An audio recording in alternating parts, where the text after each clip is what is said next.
Hello guys, आज हम अपना नेक्स्ट टॉपिक स्टार्ट करेंगे that is about organisational structure. अभी तक हमने प्लानिंग के बारे में सारा कुछ डिस्कस कर लिया है।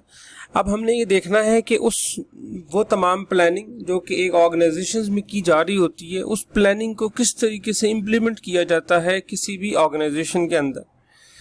आपने अक्सर ये बात सुनी होगी कि हमारे यहाँ ये डिस्कशन होती है जी कि हमारे यहाँ प्लानिंग तो बहुत अच्छी हो जाती है मगर बाद में काम नहीं हो पाता, इम्प्लीमेंटेशन नहीं हो पाती। वो जो इम्प्लीमेंटेशन अगर वाकई नहीं हो पाती उसमें बहुत बड़ा रोल यही होता है कि प्लानिंग तो बहुत ही अच्छे लेवल पे हो गई, लेकिन प्लानिंग के बाद जब हायर मैनेजमेंट ने वो सारा डिसीजंस नीचे ट्रांसफ़र किए इम्प्लीमेंटेशन के लिए, तो इम्प्लीमेंटेशन के लिए जो लोग मौजूद हैं, जो ऑर्गेनाइजेशनल स्ट्रक्चर मौजूद है, वो उस किस्म का मौजूद होता है नॉर्मली कि वो डिसीजन प्रॉपर तरीके से इम्प्लीमेंट नहीं हो पाता। अब उसमें बहुत से फैक्टर हो सकते हैं, उसमें अकाउंटेबिलिटी का फैक्टर हो सकता है, उसमें ये फैक्टर हो सकता है कि how people are linked together, इसमें ये हो सकता है कि हाउ लोगों की परफॉर्मेंस कैसे मैयर की जा रही है, वगैरह वगैरह रीजन है। तो ये तमाम चीज़ें जो हैं, ये तमाम का ताल्लुक ऑर्गेनाइजेशन स्ट्रक्चर के साथ होता है। तो इस लेक्चर में हम ये भी पढ़ेंगे कि ऑर्गेनाइजेशन स्ट्रक्चर कितने किस्म के होते हैं, इसमें क्या क्या इंपॉर्टेंट फैक्टर्स होते हैं और किस तरीके से इसके डिज़ाइन को चेंज किया जाता है। ये तमाम चीज़ें जो हैं ये हमारा आज का टॉपिक होगा जिसमें हम डिस्कशन करेंगे। तो फर्स्ट ऑफ ऑल अगर हम डिफाइन करें कि ऑर्गेनाइजेशनल स्ट्रक्चर है क्या, तो हम कहेंगे कि organisational structure is a formal arrangement of jobs with an organisation. कि कोई भी डिसीजन जो आपने किया है उसको जब आपने नीचे ट्रांसफर किया है तो आप किस तरीके से लोगों को इसको ट्रांसफर करते हैं कि हाँ अब ये काम तुमने करना है। जिस तरीके से आप अगर अपनी यूनिवर्सिटी में देखें तो एक डिसीजन जो हायर अप पे होगा वो फिर कैसे ट्रांसफर होगा, वो फिर डिपार्टमेंट्स के अंदर या तो डायरेक्ट एचओडीज को दिया जाएगा या फिर डिपार्टमेंट्स की डीन्स को दिया जाएगा। डीन्स आगे एचओडीज को ट्रांसफर करेंगे, एचओडी फिर उसको इम्प्लीमेंट करवाएंगे। तो अब वो जो जॉब जो फॉर्मल अरेंजमेंट हुई ना कि जी रेक्टर से प्रोरेक्टर, वहां से डीन्स और वहां से HODs, this is called formal arrangement of jobs. अच्छा, इस सारे प्रोसेस को हम ऑर्गेनाइजेशन डिजाइन भी कहते हैं नॉर्मली। वो तमाम फैक्टर ऑर्गेनाइजेशन डिजाइन को हम बेसिकली इस तरीके से डिफाइन करते हैं कि it is a process involving decisions about 6 की एलिमेंट्स। अब वो 6 की एलिमेंट्स क्या है? First of all work specialisation. Work specialisation का मतलब होता है कि आप ऑर्गेनाइजेशन को डिजाइन करें on the basis of work specialisation. आप जिस तरह मिसाल के तौर पर मैं अगर यहाँ पे कहूँ कि आप देखें आपकी यूनिवर्सिटी में जिस तरीके से डिपार्टमेंट्स बने हुए हैं, डिपार्टमेंट्स क्या है? Electrical engineering is a separate department, mechanical engineering is a separate department, process designing is a separate department, ठीक है। Management sciences is a separate department और कोई और जो भी डिपार्टमेंट्स हो सकते हैं। So this is designing organisation on the basis of work specialisation, ठीक है। Finance department is a separate department, administration is a separate department, security is a separate department, advertisement is a separate department. So this is what do design organization on the basis of their work specialization. Sometimes फिर हम इसको departments में divide कर लेते हैं। Departments normally functions के साथ link कर रहे होते हैं। तीसरा जो बड़ा इंपॉर्टेंट फैक्टर है इसके अंदर that is called chain of command. Chain of command का मतलब होता है कि ये बात बताना कि कौन किसको रिस्पॉन्सिबल है और किसको पावर असाइन हुई है, ठीक है। एक बहुत बड़ा जो फैक्टर होता है वो ये देखा जा रहा होता है ऑर्गेनाइजेशंस के अंदर कि जहां पे भी चेन ऑफ कमांड डिफाइन नहीं होती वहां पे कभी भी ना तो डिसीजन नीचे प्रॉपर्ली ट्रांसफर हो पाता है, ना कोई शख्स उस डिसीजन को ओन कर रहा होता है, क्योंकि या तो वो जानबूझ के ये कह रहा होता है कि ये तो मेरी रिस्पॉन्सिबिलिटी नहीं है, मैं इससे जान छुड़ा लूंगा, या फिर बहुत दफ़ा ऐसा होता है कि उसको पता ही नहीं होता बेचारे को कि यार ये वाकई मेरा काम है भी कि नहीं है। वो ये उम्मीद कर रहा होता है कि ये काम कोई दूसरा करेगा। हम अक्सर जब दुनिया भर की फौजों की बात करते हैं, आर्मीज की बात करते हैं, तो आर्मी की एक जो बहुत इंपॉर्टेंट फैक्टर कंसिडर किया जाता है उनकी कामयाबी का, वो चेन ऑफ कमांड ही होती है। कि उनको पता होता है कि this is the decision which has been come from the top and we have to follow it, otherwise we will be accountable. So ये जो आइडिया चेन ऑफ कमांड का, this is very important. Then span of control. Span of control का मतलब होता है कि एक शख्स के नीचे कितने लोग काम कर रहे हैं। देखिए, अगर फ़र्ज़ करें मैं एक डिपार्टमेंट का हेड हूँ और मेरे नीचे 20 काम कर रहे हैं, लोग काम कर रहे हैं, तो मेरे लिए शायद 20 लोगों को हैंडल करना या उनका काम देखना मुश्किल होगा, इसलिए कि वो काम जो 10 घंटे में करेंगे 20 लोग, इसका मतलब है 200 घंटे का काम, 10 मल्टीप्लाई बाई 20, वो 200 आवर्स का काम मैं अकेला 10 आवर्स में कैसे चेक कर सकता हूँ या कैसे उसको प्रॉपर वाउच कर सकूँगा, थोड़ा सा मुश्किल हो जाएगा। क्या इससे बेहतर ये नहीं होगा कि मेरे नीचे 4 लोग हों और उन 4 के नीचे हर एक के नीचे 3-3 लोग हों, ठीक है, या 4-4 लोग हों। इस सिचुएशन में वो जो काम है वो ज़्यादा बेहतर तरीके से हैंडल हो सकेगा। This is called span of control. Span of control means कि एक शख्स के नीचे कितने लोग हैं, उसके नीचे कितने लोग हैं वगैरह। अनदर आइडिया जो आजकल ऑर्गेनाइजेशनल डिज़ाइन में बड़ा इंपॉर्टेंट कंसीडर होता है, that is called centralisation versus decentralisation. Centralisation का मतलब होता है कि डिसीजन जो है वो एक ही जगह से हो रहे हैं और सिर्फ नीचे उसको मैनेज किया जा रहा है, और डिसेंट्रलाइजेशन का मतलब होता है कि पावर जो है वो रीजनेबल लेवल पे नीचे तक ट्रांसफ़र कर दी जाए। ये दुनिया में बड़ी लंबी डिस्कशन मौजूद है कि सेंट्रलाइजेशन ज़्यादा बेहतर है या डिसेंट्रलाइजेशन ज़्यादा बेहतर है। आप अगर इसको मुल्क के केस में समझने की कोशिश करें तो सेंट्रलाइजेशन का मतलब ये है कि इस्लामाबाद हर डिसीजन लेगा किस गांव में कौन सी डिस्पेंसरी बननी है, किस गांव में कौन सी रोड बननी है, इसका डिसीजन इस्लामाबाद में बैठ के होगा। This is called centralisation. और डिसेंट्रलाइजेशन क्या है कि गांव के लोग खुद डिसाइड करेंगे कि हमारे यहाँ कहाँ रोड बननी है, फिर शहर के लोग खुद डिसाइड करेंगे कहाँ बननी है, फिर सूबे के लोग डिसाइड करेंगे और फिर फेडरल के पास बहुत थोड़ा काम बच जाएगा। अब इन दोनों में से कौन सा आइडिया बेहतर है? कुछ केसेस में centralisation seems to be a better idea और कुछ केसेस में decentralisation seems to be a better idea. यानी कि जिस तरीके से अगर हम मुल्कों की बात करें तो दुनिया भर इस नतीजे पे पहुंच चुकी है कि decentralisation is a better idea. ठीक है, आप जिस वक्त तक लोगों को पावर नहीं देंगे, नीचे तक ग्रॉस रूट तक नहीं जाएंगी, वो पावर वो बेहतर तरीके से वर्क नहीं कर पाता। लेकिन again it will vary from organisation to organisation. So इसमें भी डिसीजन करने की ज़रूरत है कि हमारा जो ऑर्गेनाइजेशनल डिज़ाइन है that should be centralise design और should be decentralisation and formalisation. Formalisation का मतलब होता है एक प्रॉपर ऑर्गेनाइजेशन जिनके अंदर रिस्पॉन्सिबिलिटीज रूल्स फॉर्मल वे में हैंडल करते हैं। जिस तरह हमारी पूरी ब्यूरोक्रेसी है कि आप देखें कि पूरा एक फॉर्मल स्ट्रक्चर होता है, हर शख्स की अपनी पावर्स होती हैं, उसके साथ लिखत में पावर होती हैं, लिखी होती हैं, उसको किस तरीके से इम्प्लीमेंट करना है वो सब कुछ लिखा होता है।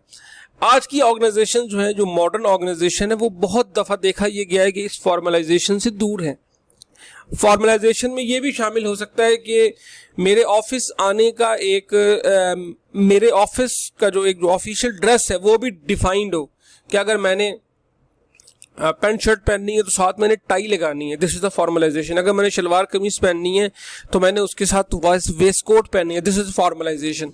और आपको पता है अब दुनिया भर में ऐसी ऑर्गेनाइजेशन एग्जिस्ट करती हैं जो कि कहती हैं शॉर्ट्स में आ जाओ, जो कि कहती हैं ठीक है आपने काम करना है, आप घर बैठ के काम कर लें। फ्लेक्सिबल आवर्स का कॉन्सेप्ट आ रहा है दुनिया भर में। तो ये वो तमाम आइडियाज़ हैं, 6 इंपॉर्टेंट एलिमेंट्स हैं जो कि ऑर्गेनाइजेशन डिज़ाइन के प्रोसेस के अंदर हम जिसके बारे में डिसीजन करते हैं। Work specialisation, departmentalisation, chain of command, span of control, centralisation and formalisation. अब हम इनमें से सारों को बारी बारी डिस्कस करते हैं मजीद। पहले हम ये देख लें कि इस ऑर्गेनाइजेशन का मकसद असल में क्या है, हम इतना इसको क्यों फोकस कर रहे हैं। जिस तरह मैंने आपसे बताया कि ऑर्गेनाइजिंग या ऑर्गेनाइजेशनल डिज़ाइन ये वो बेसिक फैक्टर है जिसकी बुनियाद के ऊपर ये डिसाइड होता है कि ऑर्गेनाइजेशन के अंदर डिसीजन कितने अच्छे तरीके से इम्प्लीमेंट होंगे और ऑर्गेनाइजेशन कैसा परफॉर्म करेगी। ठीक है, देखिए जिस तरीके से सबसे पहले मैंने कह दिया कि ऑर्गेनाइजिंग के मकासद क्या हैं, पर्पसेस क्या हैं। सबसे पहले ये है कि जो भी काम है उसको डिवाइड करना है स्पेसिफिक जॉब्स और डिपार्टमेंट्स के अंदर। ठीक है, कि आपने एक काम किया कि जी आपने एक ने डिसीजन किया कि जो डिसीजन ये है कि we have made a larger objective कि हमने अपनी यूनिवर्सिटी को पाकिस्तान की टॉप 3 यूनिवर्सिटीज़ में बनाना है। ठीक है, उस टॉप 3 यूनिवर्सिटीज़ में बनाने के लिए these are the 10 steps which we need to take. ठीक है, अब वो 10 स्टेप्स डिफाइन हो गए। अब उस 10 स्टेप्स को आपने मुख्तलिफ डिपार्टमेंट्स को टास्क करना है। ठीक है, कि आप देखेंगे यार कि हमें कहाँ कहाँ उसको करना है। आपने कहा कि जी हमने अपनी यूनिवर्सिटी को ISO 900 या ISO 1000 या जो भी इसके ISO होते हैं उनके साथ क्या नाम है सर्टिफाई करवाना है। अब ये सर्टिफिकेशन क्या कोई एक डिपार्टमेंट करेगा? नहीं, इसमें सारों का रोल है। अब वो सारे रोल्स डिपार्टमेंट्स को अपना अपना रोल बताना, दिस इज कॉल्ड ऑर्गेनाइजेशन। तो इसका मतलब है ऑर्गेनाइजिंग का जो बेसिक मकसद है, सबसे पहला मकसद है वो क्या है कि आप काम को डिवाइड करें into specific job and departments. उसके बाद जिनमें डिवाइड किया है उनमें इंडिविजुअल जॉब्स को टास्क असाइन करें और रिस्पॉन्सिबिलिटी असाइन करें कि this is your work and this person is responsible कि वो हमें इसके बारे में फाइनल रिपोर्ट देगा। ओके बहुत दफ़ा ऐसा होता है कि कुछ ऐसे काम होते हैं जो एक डिपार्टमेंट के नहीं होते बल्कि 2, 3, 4 डिपार्टमेंट उसके अंदर इन्वॉल्व होते हैं। ये काम ज़्यादा कॉम्प्लेक्स हो जाते हैं इसलिए कि इसमें कोऑर्डिनेशन नहीं होती। ये बड़ा नॉर्मल सा फिनोमेना है, यानी कि वो तमाम लोग जो बातें करते हैं कोऑर्डिनेशन की, वो भी कोऑर्डिनेशन बेहतर नहीं कर पाते। तो ऐसे मौके पे कोई एक फोकल पर्सन असाइन किया जाता है जिसका ये काम होता है कि वो कोऑर्डिनेशन करेगा। That is the next step of purpose of organising, that is coordinating diverse organisational task. Then cluster jobs into units, आपने मुख्तलिफ जॉब्स को क्लस्टर्स में बना दिया। मिसाल के तौर पर आप अगर गौर करें कि एक ही डिपार्टमेंट है, फर्ज करें that is mechanical engineering department और that is electrical engineering departments.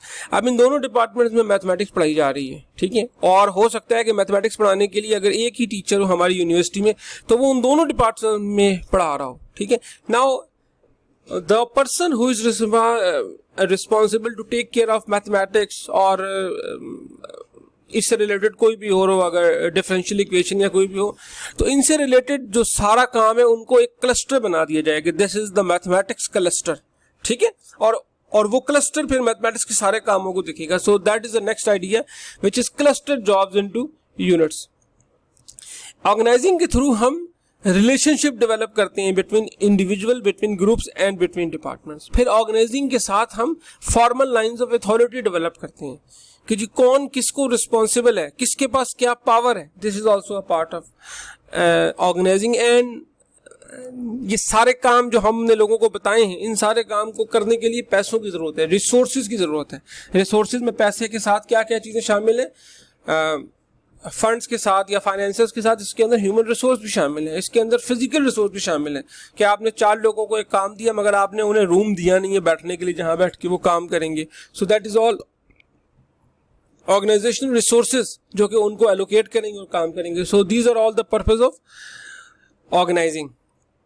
Okay, अब जो हमने जो 6 स्टेप्स पढ़े थे हम उसको दोबारा हल्का सा देख लेते हैं। सबसे पहला काम था वर्क स्पेशलाइजेशन। वर्क स्पेशलाइजेशन का मतलब था कि the degree to which tasks in the organizations are divided into separate jobs with each step completed by a different person, ठीक है। अगर मैं इसको थोड़ा सा डिफाइन करूं, आप देखें जब हम बहुत यंगर होते हैं, जब हम बहुत छोटे होते हैं तो हमारे दिमाग में बड़े बेसिक कॉन्सेप्ट होते हैं कि जी एक शख्स क्या करता है, हम कहते हैं ही इज़ अ कारपेंटर। तो कारपेंटर के नाम के साथ हमारे दिमाग में आता है कि जी ये जो है ये लकड़ी की कुर्सियां बनाता होगा या लकड़ी का सामान बनाता होगा। फिर हम कहते हैं ही इज़ अ पेंटर, तो हम कहते हैं अच्छा यार ये पेंट करता है, ठीक है। इस तरीके से हमारे दिमाग में मुख्तलिफ प्रोफेशंस आते हैं।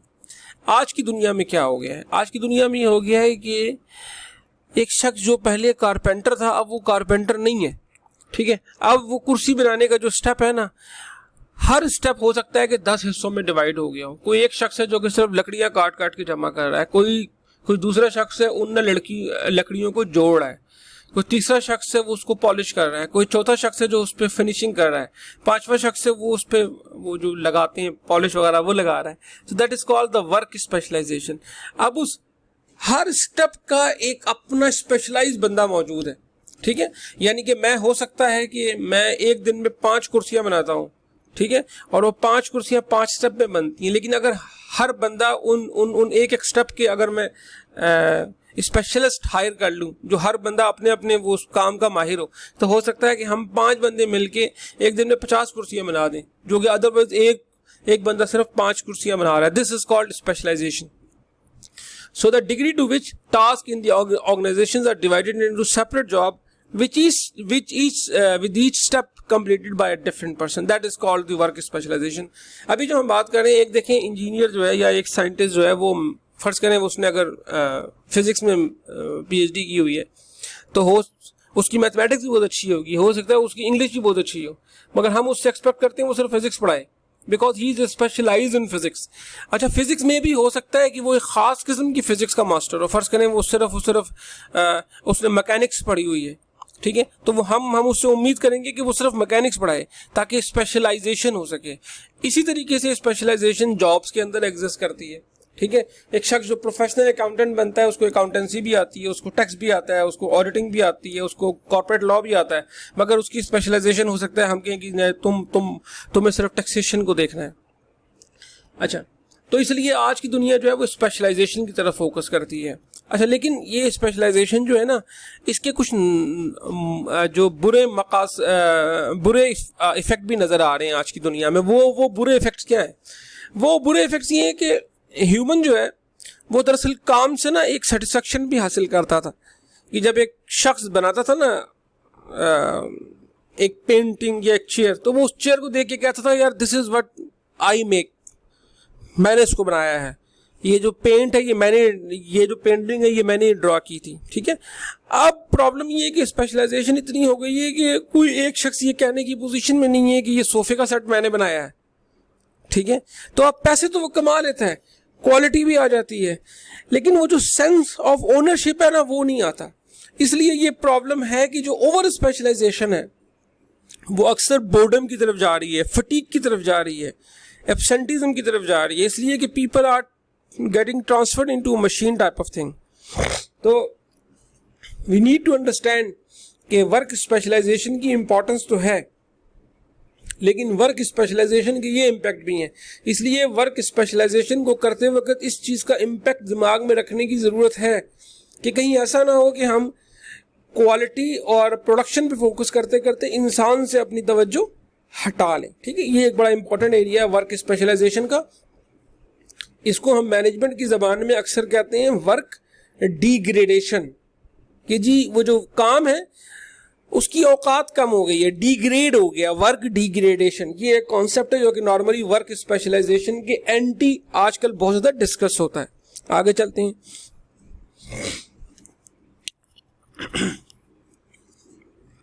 अच्छा, सेकंड स्टेप था डिपार्टमेंटलाइजेशन, कि आप किस तरीके से काम को डिपार्टमेंट्स में डिवाइड करते हैं। आपने अक्सर देखा होगा कि आजकल जो डिपार्टमेंट्स हैं ऑर्गेनाइजेशन के अंदर वो हम फंक्शंस के हिसाब से डिवाइड करते हैं। फंक्शंस का मतलब है कि it's a finance work, it's a administration work, it's a advertisement department, it's a assembly department, it's a production department वगैरह वगैरह।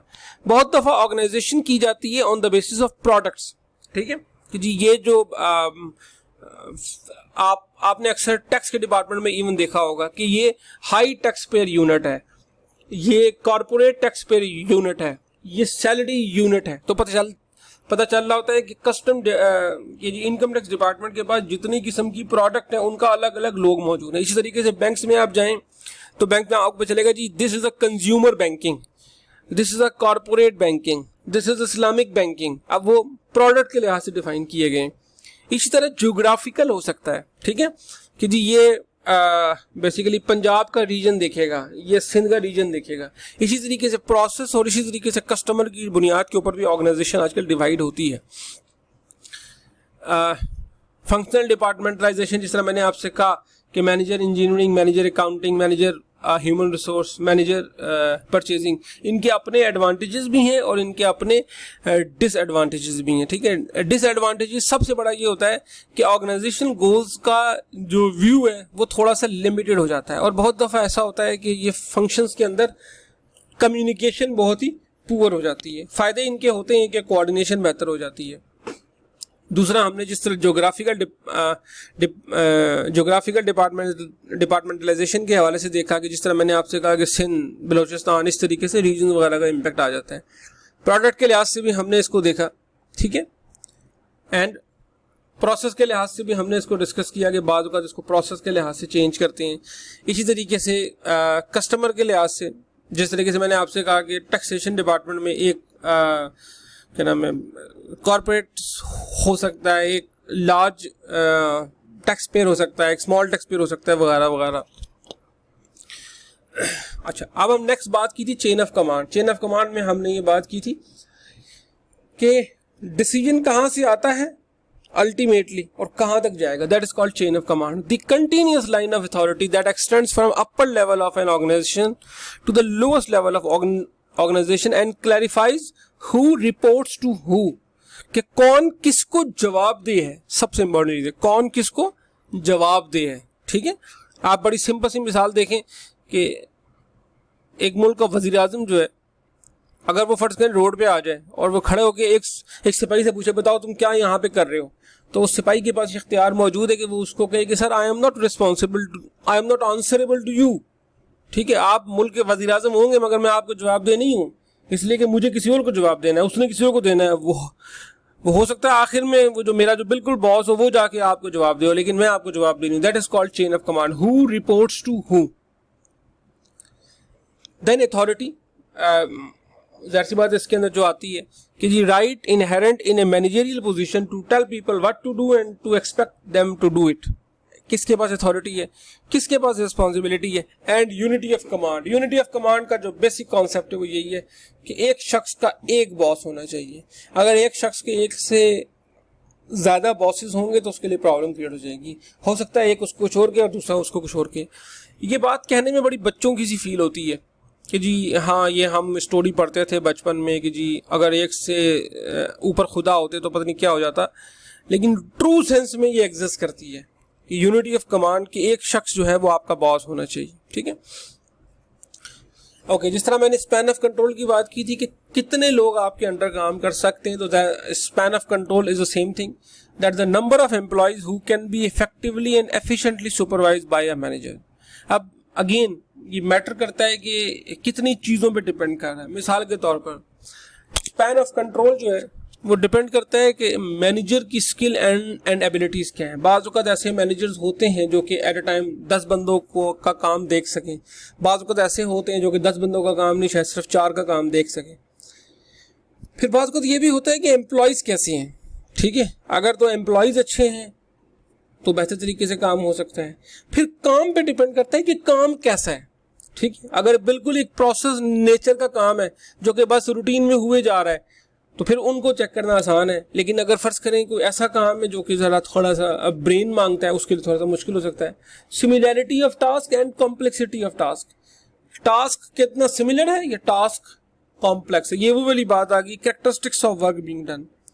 Then physical proximity of subordinates, कि आपके जो सबऑर्डिनेट्स हैं वो कितना करीब हैं आपके साथ फिजिकली। अगर तो फर्ज करें आपके साथ जो 4 लोग हैं वो बिल्कुल आपके ऑफिस के सामने उनके केबिन्स मौजूद हैं और आपके लिए बहुत आसान है उठे और जाके उनको फौरन पूछ लिया हाँ क्या हुआ है, किस तरीके से हुआ, तो आसान है।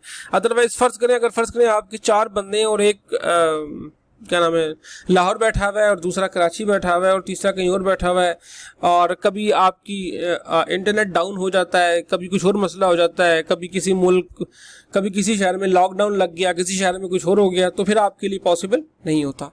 एंड स्टैंडर्डाइजेशन ऑफ टास्क कितना है। अगर तो टास्क बिल्कुल स्टैंडर्डाइज है, एक बस रूटीन में काम हो रहा है और उसी तरीके से होता जा रहा है और मुझे ये पता है कि मेरा कौन सा काम गलत है और कौन सा काम सही है, वो इसलिए कि स्टैंडर्डाइज काम है, तो उस सूरत हाल में स्पैन ऑफ कंट्रोल बड़ा हो सकता है कि एक बंदा बहुत से लोगों को हैंडल कर सकता है। अगर टास्क स्टैंडर्डाइज नहीं है तो फिर एक बंदा बहुत सारे लोगों को कंट्रोल नहीं कर सकता, सुपरवाइज नहीं कर सकता। तो स्पैन ऑफ कंट्रोल इन सारी चीज़ों पे फैक्टर पे इफेक्ट करेगा। This is called span of control. आप अगर देखें तो सिचुएशन क्या हुई कि अगर एक शख्स 4 लोगों को कंट्रोल कर रहा है तो दूसरे 4 अगले 4 को कंट्रोल कर रहे हैं, तो इस तरीके से 6 लेवल्स के ऊपर जाकर आपके पास ये जो फिगर है ये 4000 पे पहुंचेगी। और अगर दूसरे केसेस होंगे तो 4th लेवल पे जाकर ये 4 पे पहुंच जाएगी, अगर स्पैन ऑफ कंट्रोल 8 को हम एज्यूम करेंगे या स्पैन ऑफ कंट्रोल 4 को एज्यूम करें। The next step is centralisation. इसको मैंने बड़ा डिटेल में डिस्कस किया था कि सेंट्रलाइजेशन का मतलब है कि कितना हद तक डिसीजन मेकिंग जो है वो सिंगल पॉइंट के ऊपर जाके लिंक करती है, और डिसेंट्रलाइजेशन का मतलब है कि कितना वो नीचे ट्रांसफर हुई है। आज की जितनी कमर्शियल ऑर्गेनाइजेशन है उनके अंदर डिसेंट्रलाइजेशन बहुत ज़्यादा होती है। ठीक है, बहुत ज़्यादा। इसमें खासी डिस्कशन हो सकती है, इसमें हम बहुत ज़्यादा डिस्कशन में नहीं जाएंगे, लेकिन आप सेंट्रलाइजेशन की एक जो बहुत क्लियर एग्जांपल है वो आप अगर देखें तो नॉर्मली किसी भी मुल्क की जो फौज होती है उसके अंदर बहुत ज़्यादा डिसेंट्रलाइजेशन होती है। अगर हम अपनी आर्मी की बात करें तो हमारी आर्मी में टोटल सेंट्रलाइजेशन मौजूद है। Army chief is the icon, ठीक है। अब वो जो आइकॉन है उसको ये पता है कि पूरी फौज मेरे पे डिपेंड करती है, ठीक है। और वो जो सेंट्रलाइजेशन है उसी सेंट्रलाइजेशन से आर्मी चीफ अपनी पावर एक्वायर करता है, and it's very very good thing, क्योंकि अगर ये सेंट्रलाइजेशन नहीं होगी तो काम नहीं हो पाएगा, ठीक है। यही वो प्रॉब्लम आ रही है जिसको अभी हम थोड़ा सा देख रहे हैं, गवर्नेंस की प्रॉब्लम, कि जब पॉलिटिकल साइड पे हम हुकूमत पाकिस्तान को देख रहे होते हैं तो हुकूमत पाकिस्तान के केस में प्राइम मिनिस्टर वो सेंट्रलाइजेशन एंजॉय नहीं करता। प्राइम मिनिस्टर के केस में क्या होता है कि प्राइम मिनिस्टर कुछ और बोलता है, मिनिस्टर कुछ और बोलते हैं, नीचे का गवर्नमेंट ऑफिसर कुछ और बोलता है, उसका असिस्टेंट कुछ और बोलता है, तो जिसकी वजह से बेतहाशा कन्फ्यूजन क्रिएट होती है, इसलिए कि हर बंदा अपनी अपनी जबान में बात कर रहा होता है। So that is called the difference between centralization versus decentralization। अब जाहिर है सेंट्रलाइजेशन के भी बहुत से फायदे हैं और डिसेंट्रलाइजेशन की भी बहुत से फायदे हमारे सामने नजर आते हैं। सेंट्रलाइजेशन वहाँ पे ज़रा फायदेमंद होती है जहाँ पे एनवायरनमेंट स्टेबल हो, या यूं भी कहने की पोजीशन में है कि जहाँ पे सेंट्रलाइजेशन हो वहाँ पे एनवायरनमेंट स्टेबल हो जाती है, इसलिए कि हर बंदा अपनी अपनी बात नहीं करता, सेंट्रलाइज बिल्कुल स्टेबल है। अच्छा, सेंट्रलाइजेशन वहाँ पे फायदेमंद होती है जहाँ पे lower level of managers are not capable और एक्सपीरियंस नहीं होते, इसलिए फिर हम कहते हैं हायर मैनेजमेंट ही डिसीजन लेगी। सेंट्रलाइजेशन के अंदर लोअर लेवल ऑफ मैनेजर को बात कहने का मौका भी नहीं मिलता, इसलिए ऊपर डिसीजन हो रहे हैं। अच्छा, सेंट्रलाइजेशन वहाँ पर भी वो करती है जहाँ पे डिसीजन आर रिलेटिवली माइनर। जहाँ पे कंपनी बहुत बड़ी होती है वहाँ पे सेंट्रलाइजेशन करना ही फायदेमंद होता है, इसलिए कि अगर आपने डिसेंट्रलाइजेशन करने की कोशिश की तो उस सिचुएशन में हो सकता है बहुत ही केओस और बहुत ही हॉच पॉच क्रिएट हो जाए, जिस तरह अभी हमारे यहाँ हो जाता है कि जी एक जो हायर लेवल पे डिसीजन कुछ और होता है और नीचे आए तो हर बंदा अपनी अपनी जबान में बात कर रहा होता है। तो सेंट्रलाइजेशन के फायदे भी हैं और नुकसानात भी हैं। इसी तरीके से डिसेंट्रलाइजेशन रिवर्स साइड पे आ जाता है कि जी एनवायरमेंटल अगर कॉम्प्लेक्स हो और उस कॉम्प्लेक्स सिचुएशन में हर छोटे से छोटे डिसीजन के लिए आप हायर मैनेजमेंट के पास जा रहे हो तो फिर हायर मैनेजमेंट हर चीज़ नहीं देख पाएगी, इसलिए कि बहुत दफ़ा ऐसा होगा कि जो छोटे लेवल का मसला है वो हायर मैनेजमेंट को समझना ही मुश्किल हो जाएगा, ठीक है। तो इसलिए जहाँ पे एनवायरनमेंट बहुत कॉम्प्लेक्स हो वहाँ पे फिर सेंट्रलाइजेशन बेहतर नहीं रहती बल्कि डिसेंट्रलाइजेशन बेहतर हो जाती है। जहाँ पर lower level of managers capable हो और एक्सपीरियंस और डिसीजन मेकिंग में वहाँ पर भी डिसेंट्रलाइजेशन मैटर होती है। अब इसी सिचुएशन को आप रिवर्स भी कर लें, ये वाली सिचुएशन ये भी हो सकती है कि अगर आप लोअर लेवल मैनेजर्स को डिसीजन मेकिंग का मौका देंगे, then after making 1 or 2 or 3 bad decisions और relatively good decision they will be able to make good decision. तो यानी कि यही जो चीज़ है आप इसको रिवर्स तरीके से समझने की भी सिचुएशन में है। Then lower level of managers want voice in decisions, तब भी आपको डिसेंट्रलाइजेशन करनी पड़ती है, ठीक है। जब डिसीजन सिग्निफिकेंट हो और आप इतना वेट ना कर सकते हो कि जी ऊपर तक जाकर फैसला होगा, ठीक है, उस सिचुएशन में भी डिसेंट्रलाइजेशन बहुत मैटर करती है। अगर कंपनी बहुत ज़्यादा ज्योग्राफिकली डिस्पर्स हो और आपके लिए पॉसिबल ना हो कि आप हर आधे घंटे के बाद अपने बॉस के पास भाग के जाएं और उससे कहें कि सर बताएं क्या करना है, तब भी डिसेंट्रलाइजेशन ज़रूरी हो जाती है। तो ये बहुत से फैक्टर्स हैं जिनकी वजह से, जिनकी बुनियाद पे हम ये डिसाइड करते हैं कि सेंट्रलाइजेशन होनी चाहिए या डिसेंट्रलाइजेशन होनी चाहिए। नेक्स्ट आइडिया जो हमने पढ़ा था लास्ट में, दैट वाज फॉर्मलाइजेशन। फॉर्मलाइजेशन का मतलब है the degree to which jobs with an organisations are standardised and extend to which employ behaviour is guided by the rules and procedure. अब मुझे याद है when I was doing PhD तो हमारे एक टीचर थे जो कि यूके से आए थे, तो उन्होंने हमें ये कहा कहते हैं कि यूके की यूनिवर्सिटीज़ के अंदर रूल्स इतने टफ हैं कि अगर मेरा एक स्टूडेंट चीटिंग कर रहा है और मैंने उसको पकड़ लिया तो मैं कोशिश करूंगा कि मैं उस पर चीटिंग का केस ना बनाऊं, सिर्फ मैं उससे पेपर किसी तरीके से ले लूं। इसलिए कि अगर मैंने उस पर चीटिंग का केस बनाया तो उस चीटिंग को साबित करने के लिए मुझे 18-20 स्टेप्स को फॉलो करना पड़ेगा, और वो 18-20 स्टेप्स को फॉलो करना इतना मुश्किल काम है, इतना मुश्किल काम है कि हो सकता है कि वो हो भी ना पाए और एंड में वो लड़का बच जाए। तो मेरी कोशिश होगी कि समहाउ अगर मैं उससे पेपर लेके उसको सिर्फ बाहर कर दूं और मैं चीटिंग का केस ना बनाऊं। ठीक है, सेम काम हमारे जैसे मुल्कों में एग्जिस्ट करता है कि आपने अक्सर देखा होगा रूल्स एंड प्रोसीजर बहुत इतने टफ हो जाते हैं कि चीज़ें साबित करना मुश्किल हो जाती हैं। लेकिन अगर ये रूल्स एंड प्रोसीजर टफ नहीं रखे जाएं तब भी चीज़ें मुश्किल हो जाती हैं। तो इसमें हमेशा एक बड़ा एक फाइन सा डिफरेंस या फाइन सा एक ट्रेड ऑफ एग्जिस्ट करता है कि फॉर्मलाइजेशन होनी चाहिए या फॉर्मलाइजेशन नहीं होनी चाहिए। फॉर्मलाइजेशन के बहुत से फ़ायदे भी हैं, फॉर्मलाइजेशन के बहुत से नुकसानात भी हैं।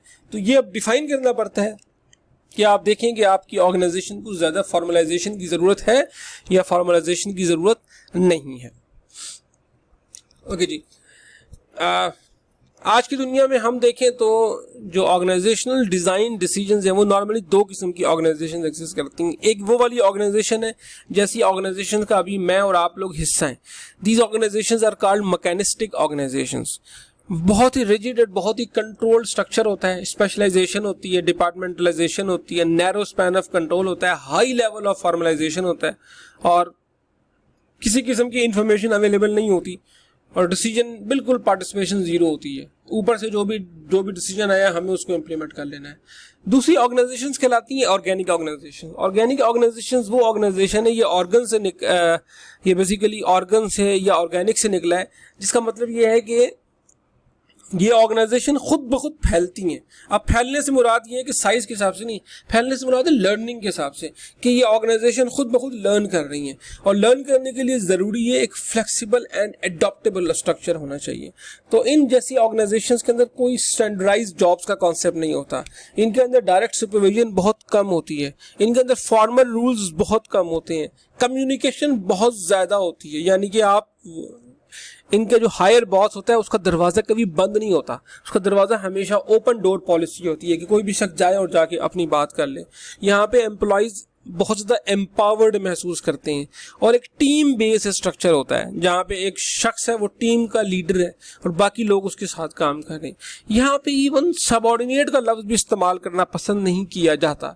यहाँ पे अगर मैं उर्दू में बात करूँ तो हम यहाँ पे ये कहना पसंद नहीं करते कि फ़लाना बंदा मेरे नीचे काम करता है, ठीक है, बल्कि हम ये काम करते हैं कि फलाना बंदा मेरे साथ काम करता है, he is a team member. This is how these organic organisations work. लेकिन ज़ाहिर ये जो इस किस्म की ऑर्गेनिक ऑर्गेनाइजेशन है, इनको बनाने के लिए कुछ और फैक्टर्स की भी ज़रूरत होती है। इनके लिए काम जो होता है वो नॉर्मली बिल्कुल एक समझ लें स्टैंडर्डाइज टास्क नहीं होगा। यहाँ पे वो जिस तरह लिखा हुआ है कि नॉन स्टैंडर्डाइज जॉब्स, यहाँ पे जॉब्स वो होती हैं जिनके लिए फ्लेक्सिबिलिटी की ज़रूरत हो, ठीक है, यानी कि ये बिल्कुल इस किस्म का काम है कि मैं आपको एक एक्सेल शीट पकड़ा दूं जिसमें 10,000 रोज़ हों और 10,000 कॉलम्स हों, और मैं आपसे कहूँ कि इसमें फ़लानी इन्फॉर्मेशन निकाल के मुझे दे दो। अब ये जो जॉब है ये ऐसी जॉब नहीं जिसमें मैं आपको बताऊँगा कि तुमने इस तरह करना है, ये आपको डिसाइड करना है कि आपको किस तरीके से करना है, ठीक है। इस काम में ना मैं सुपरविजन करने की पोजीशन में हूँ, ना मैं आपको स्टैंडर्ड्स बताने की पोजीशन में हूँ कि तुमने ये स्टेप्स करने हैं, और इसमें मैंने एम्प्लॉइज को एम्पावर करना है कि यू हैव टू डिसाइड कि आपने किस तरीके से करना है। अब चाहे उसमें आप इंटरनेट की मदद लें, चाहे आप उसमें यूट्यूब खोलें, चाहे आप उसमें अपने किसी दोस्त से पूछें कि यार कैसे इन्फॉर्मेशन निकालनी है, जो भी आपके लिए ये आपका काम है। तो इस किस्म की ऑर्गेनाइजेशन जो है this are called organic organisations. अच्छा, अब वो कौन से फैक्टर्स हैं जिनकी बुनियाद पर हम ये डिसाइड करेंगे कि हमने किस किस्म की ऑर्गेनाइजेशन की तरफ जाना है। हमारी ऑर्गेनाइजेशन जो है वो मैकेनिस्टिक ऑर्गेनाइजेशन होनी चाहिए या हमारी ऑर्गेनाइजेशन ऑर्गेनिक ऑर्गेनाइजेशन होनी चाहिए। हमने स्पैन ऑफ कंट्रोल कितना डिफाइन करना है, हमने फॉर्मलाइजेशन कितनी करनी है, हमने चेन ऑफ कमांड किस तरीके से बनानी है। इनके जो डिसीजंस हैं ये नॉर्मली डिपेंड करते हैं कि ऑर्गेनाइजेशन की अपनी स्ट्रेटजी क्या है, ऑर्गेनाइजेशन करना क्या चाहती है, ऑर्गेनाइजेशन के ओवरऑल ऑब्जेक्टिव्स क्या हैं, ठीक है, ऑर्गेनाइजेशन का साइज क्या है, ऑर्गेनाइजेशन किस किस्म की टेक्नोलॉजी यूज़ करती है। अगर एक ऐसी ऑर्गेनाइजेशन है जहाँ पर अभी तक मैनुअल काम चल रहा है तो वो बहुत से ऐसे केसेस में कुछ भी करने की सिचुएशन में नहीं है, उसे दुनिया में रह के काम करना है। और उसके बाद हमारी जो ऑर्गेनाइजेशन है उसकी एनवायरमेंटल अनसर्टेनिटी कितनी है, ठीक है, वो एक स्टेबल ऑर्गेनाइजेशन है या वो कंटिन्यूसली दुनिया के साथ साथ चेंज होती रहती है। अगर वो स्टेबल ऑर्गेनाइजेशन है, सेंट्रलाइजेशन में वर्क, अगर वो स्टेबल ऑर्गेनाइजेशन नहीं है, रादर देन वो एक ऐसी सिचुएशन में एग्जिस्ट करती है जहां पे दुनिया साथ साथ बदल रही होती है, ठीक है। यानी कि फर्ज करें आपकी ऑर्गेनाइजेशन का ताल्लुक स्टॉक मार्केट के साथ है, स्टॉक मार्केट लिंक है पूरी दुनिया के स्टॉक मार्केट के साथ, अमेरिका चेंज हो रहा है, यूके चेंज हो रहा है, you also have to change, ठीक है। तो इस सिचुएशन में आप सेंट्रलाइजेशन नहीं कर सकते, इस सिचुएशन में आप अपने टास्क को स्टैंडर्डाइज नहीं कर सकते, इस सिचुएशन में आपको फिर एक ऑर्गेनिक ऑर्गेनाइजेशन की तरफ मूव करना पड़ेगा। अच्छा, अब अगर हम बात करें स्ट्रेटजी फ्रेमवर्क की, तो स्ट्रेटजी फ्रेमवर्क में बड़े ही इंपॉर्टेंट कुछ स्टेप्स हैं जिनको हमें समझना पड़ेगा। स्ट्रेटजी फ्रेमवर्क में 3 चीजें हैं बेसिकली। स्ट्रेटजी फ्रेमवर्क में ये है कि इनोवेशन, कि आपकी ऑर्गेनाइजेशन की जो स्ट्रेटजी है उसके अंदर इनोवेशन कितनी है, आप ऑर्गेनाइजेशन में इनोवेशन पे कितना फोकस करते हैं, ठीक है। जितना ज्यादा आप ऑर्गेनाइजेशन के अंदर इनोवेशन में इंटरेस्टेड हैं, इसका मतलब है कि आप लोग देखें, इनोवेशन उसी वक्त पॉसिबल है जिस वक्त आप लोगों को रिलैक्स रखें, आप लोगों को एम्पावर करें, ठीक है, आप लोगों को फ्लेक्सिबल आवर्स दें। आप ये एक्सपेक्ट नहीं करेंगे कि एक जो रिसर्चर है वो सुबह 5 बजे या 6 बजे उठ के ऑफिस आके 8 बजे अपना कार्ड पंच कर रहा हो। वो जो रिसर्चर है वो हो सकता है पूरी रात बैठ के काम कर रहा हो और सुबह सो रहा हो, या रिसर्चर ऐसा भी हो सकता है कि वो 3 दिन काम ही ना करे इसलिए उसका दिल न कर रहा हो। इसका मतलब है आपकी जो ऑर्गेनाइजेशन है अगर उसके स्ट्रेटजी इनोवेशन पे फोकस कर रही है, इसका मतलब है कि उसको एक ऑर्गेनिक स्ट्रक्चर की जरूरत है, आप उसको मैकेनिस्टिक स्ट्रक्चर में नहीं डाल सकते। इसके मुकाबले में अगर आपकी ऑर्गेनाइजेशन की स्ट्रेटजी है वो बेसिकली कॉस्ट मिनिमाइजेशन पे फोकस करती है। कॉस्ट मिनिमाइजेशन का मतलब है किसी तरह खर्चा कम हो और प्रॉफिट बढ़े। तो कॉस्ट मिनिमाइजेशन के लिए आपके लिए ज़रूरी है कि आप एक मैकेनिस्टिक किस्म का स्ट्रक्चर बनाएं ताकि वहाँ पे आप हर चीज़ को फिक्स करके कॉस्ट को कंट्रोल कर सकें, ठीक है। इसी तरीके से एक ऐसी ऑर्गेनाइजेशन है जो कि इमिटेशन पे फोकस कर रही है, ठीक है। इमिटेशन का मतलब है कि आप रिस्क को मिनिमाइज कर रहे हैं और प्रॉफिटेबिलिटी को बढ़ा रहे हैं। किस तरीके से? लोगों को कॉपी करके, मार्केट लीडर्स को कॉपी करके। ये एक ऐसी सिचुएशन है जिसके अंदर आपको मिक्स किस्म का स्ट्रक्चर चाहिए जिसका कुछ पोर्शन जो है वो ऑर्गेनिक होगा और कुछ पोर्शन मैकेनिस्टिक होगा। इसका मतलब ये बात बड़ी क्लियर आ गई कि आपके ऑर्गेनाइजेशन का जो स्ट्रक्चर है वो किन चीज़ों पे डिपेंड करेगा।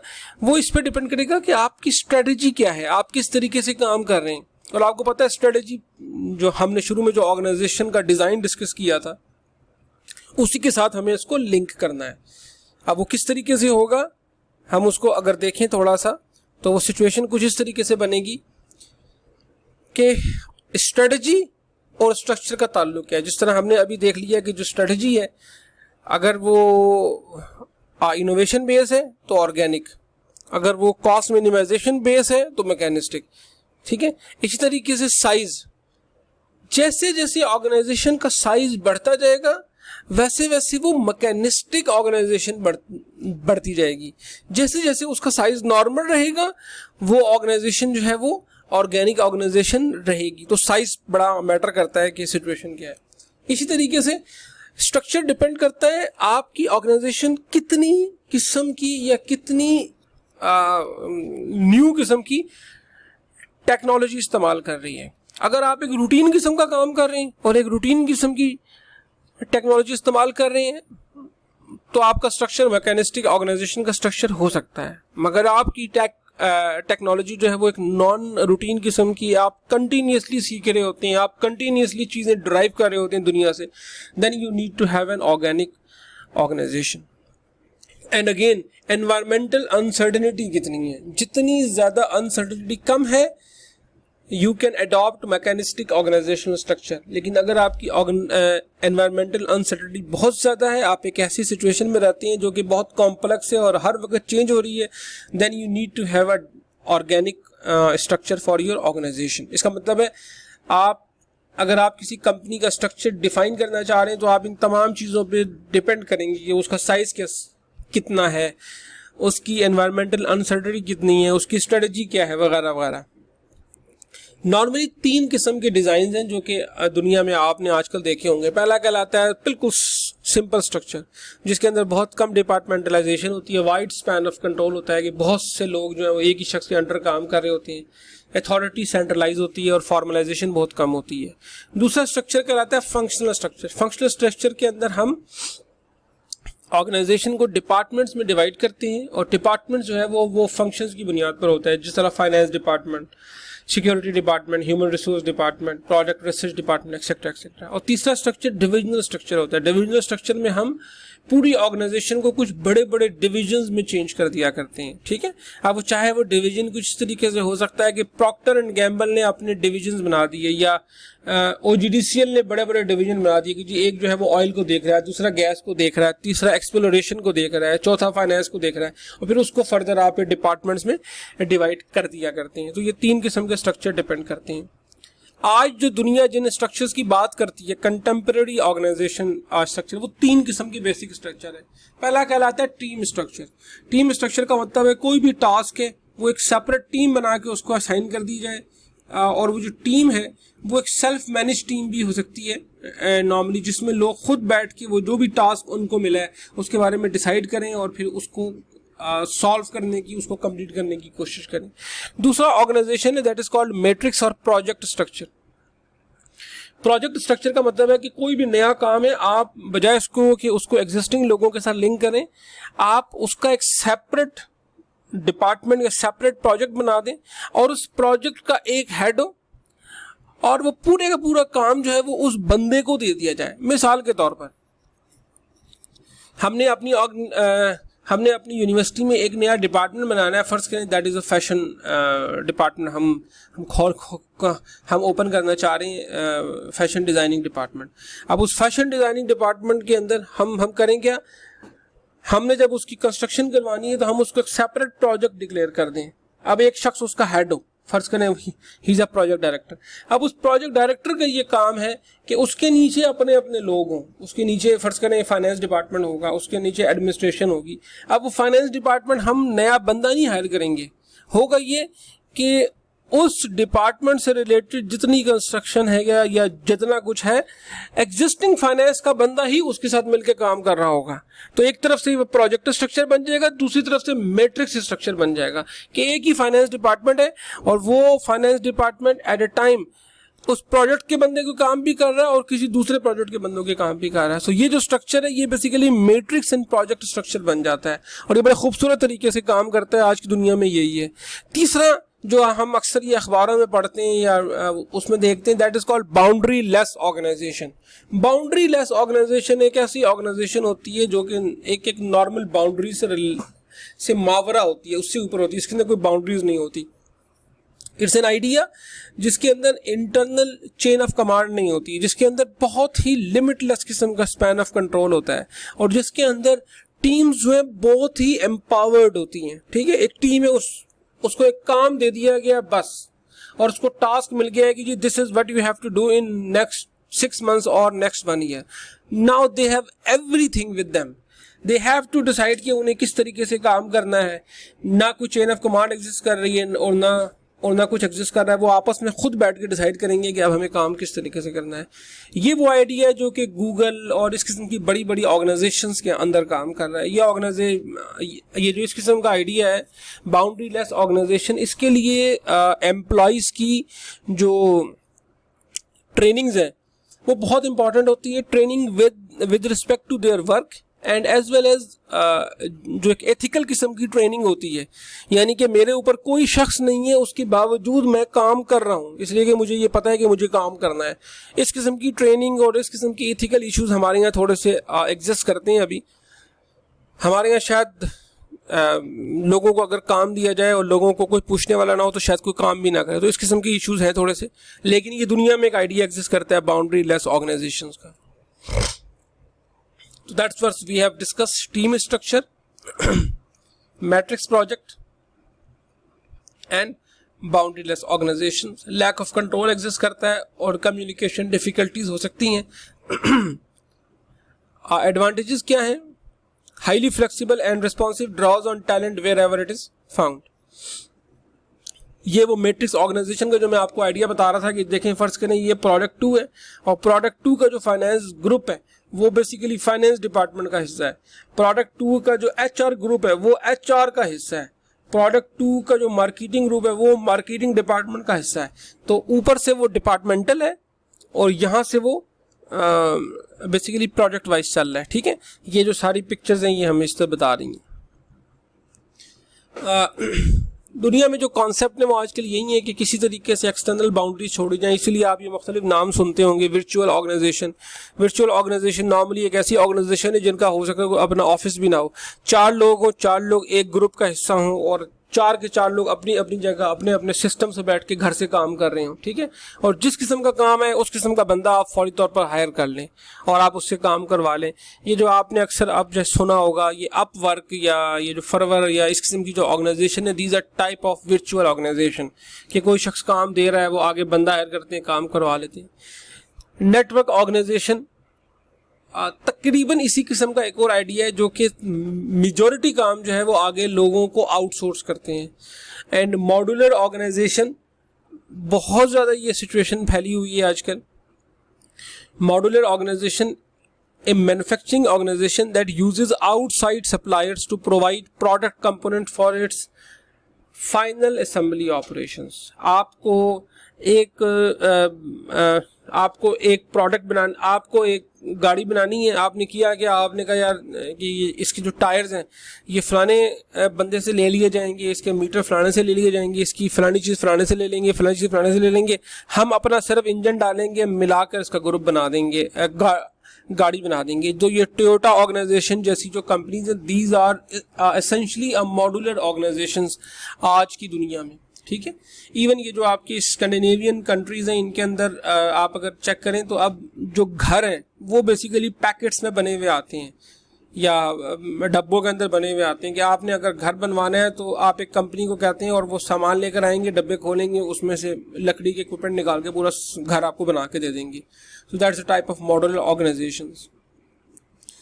आज की दुनिया में जो सबसे बड़े जो इश्यूज हैं, ऑर्गेनाइजेशन डिज़ाइन चैलेंजेस हैं, वो क्या हैं, वो मैं अगर 3 या 4 कह सकता हूँ। सबसे पहले कीपिंग एम्प्लॉयज़ कनेक्टेड, कि चूँकि एम्प्लॉयज़ बहुत ज़्यादा हैं और मोबाइल एम्प्लॉयज़ हैं, आपने उनको कनेक्ट किस तरीके से रखना है। आपने एक लर्निंग ऑर्गेनाइजेशन किस तरीके से बनानी है। और तीसरा दुनिया में जो बहुत ज़्यादा काम है दैट इज़ आपने किस तरीके से ग्लोबल स्ट्रक्चर इश्यूज़ को हैंडल करना है, किस तरीके से आपने जो कल्चरल डिफरेंसेस आ रहे हैं उनको हैंडल करना है। ठीक है, फेसबुक बेसिकली ये व्हाट्सएप, ये जो गूगल, इस किस्म की जो ऑर्गेनाइजेशन है जो कि ग्लोबली काम कर रही हैं, उनके लिए बहुत बड़ा इशू है कल्चरल इम्प्लीकेशन को देखना। और लर्निंग ऑर्गेनाइजेशन जो है ये भी एक बहुत बड़ा आइडिया है जो कि आज की दुनिया में नज़र आ रहा है और ये भी एक बहुत बड़ा चैलेंज है ऑर्गेनाइजेशन डिज़ाइन का कि किस तरीके से हमने अपनी ऑर्गेनाइजेशन को एक लर्निंग ऑर्गेनाइजेशन बनाना है। लर्निंग ऑर्गेनाइजेशन का आइडिया क्या है? लर्निंग ऑर्गेनाइजेशन का आइडिया ये है कि एक ऐसी ऑर्गेनाइजेशन जिसने इटसेल्फ ये डिसाइड कर ली है, ये कैपेसिटी डेवलप कर ली है कि वो कंटिन्यूसली लर्न करती जाएगी, अडॉप्ट करती जाएगी और चेंज करती जाएगी through the practice of knowledge management by the employees. Very unfortunately I would say कि ये जो लर्निंग ऑर्गेनाइजेशन का कॉन्सेप्ट है ये हमारी जो बड़ी बड़ी ऑर्गेनाइजेशन में भी इवन मौजूद नहीं है। लर्निंग आपने अक्सर सुना होगा कि हमारे सिस्टम के अंदर किसी शख्स को कोई चीज़ आती है तो वो किसी को बताता ही नहीं है। और लर्निंग ऑर्गेनाइजेशन क्या है? लर्निंग ऑर्गेनाइजेशन का मतलब ही यही है कि आपने नॉलेज शेयर करनी है।